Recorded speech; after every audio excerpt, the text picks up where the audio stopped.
Hello guys and welcome back to another video. Today we're going to be checking out the Tecware Spectre Pro keyboard that was sent to me for my honest review. So like all my videos, the keyboard will be in the description below, and I just wanted to talk about some good things I like about it and sort of the downsides to this keyboard as well. The unboxing experience is quite nice. Inside the box you get the keyboard, of course, covered with the dust cover, which is very nice to see, and you get a USB-C wire because this is a USB-C keyboard, and it comes with a switch puller and a keycap holder. There is no manual for this keyboard, but I'm pretty sure you can find that online. So the layout they are using is a full-size keyboard.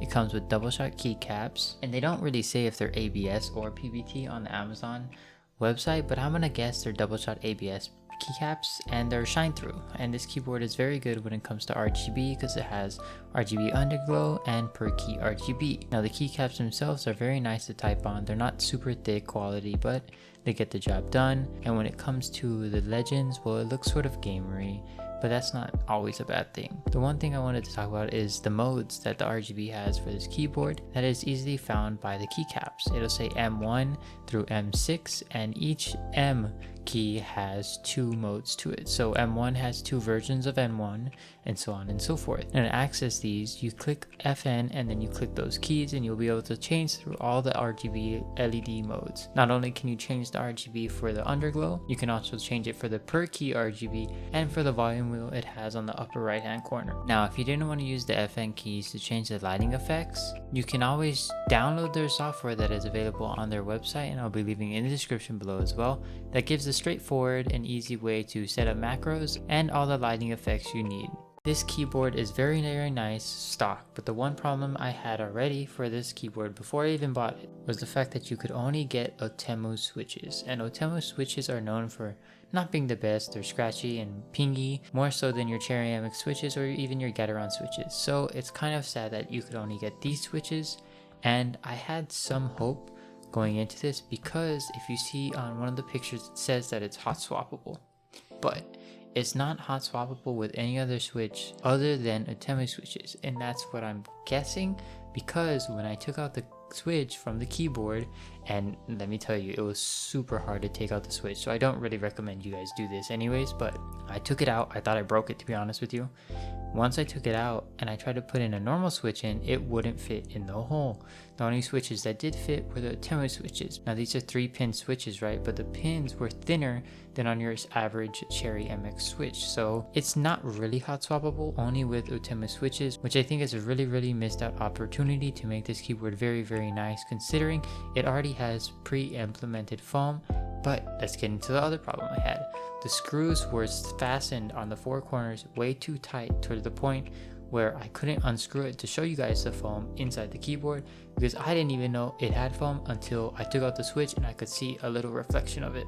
Overall, I really like this keyboard. I don't have many complaints about it because it's a very nice typing experience. I'll be leaving a sound test here for you guys so you can see.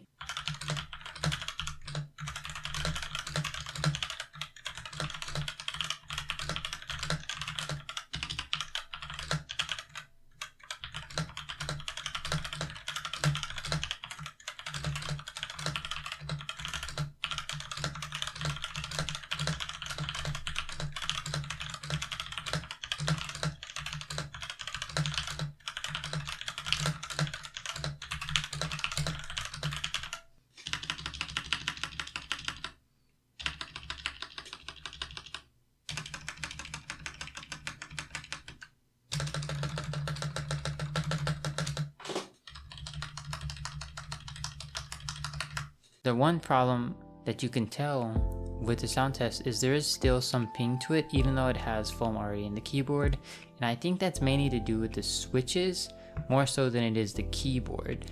But the ping is a lot less than you would expect.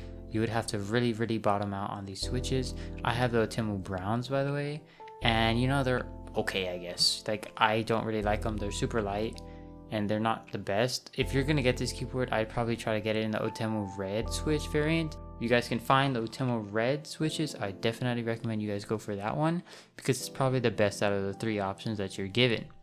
Other than those 2 problems, which is the screws being too tight and the keyboard only being stuck hot swappable for L10 switches, this keyboard is very nice. It has a solid build and with very little flex to it, which is very nice. It has good RGB modes, a 1000 Hz polling rate, which is very nice for gaming. If this keyboard was hot swappable with Cherry MX switches, for example, this keyboard would be an instant cop for anybody who wants a full-size mechanical keyboard with a volume wheel on the right hand corner, because that is very nice to have, and I really enjoyed using that volume wheel for basically all my daily tasks. It was very nice to have that, and it's really cool to have. Other than that, that's basically it for this video. Let me know what you guys think about this keyboard in the comments down below, and I'll see you guys in the next one.